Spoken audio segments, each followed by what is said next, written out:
Yet another step up in these trade tensions. How difficult is this making it for you to actually forecast the U.S. economy near term?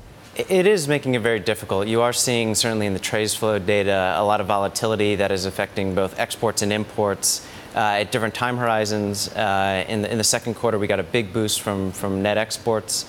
But I think the main takeaway that we've taken from the past week or so, and certainly what we've heard over the weekend, is that you need to see, it's going to take some time for this to get negotiations to move forward.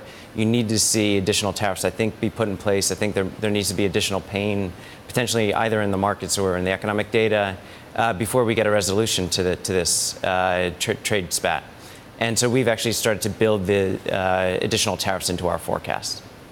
Yeah, so far, I mean, we're only talking about, from the U.S. side, tariffs on $34 billion worth of goods, which is, you know, in the scale of things, not very much at all.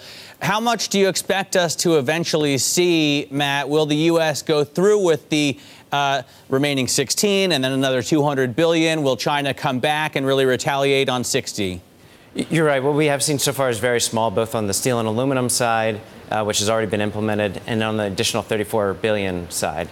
At this point, we do expect that you get the additional $16 billion, which was the remainder of what the announced $50 billion.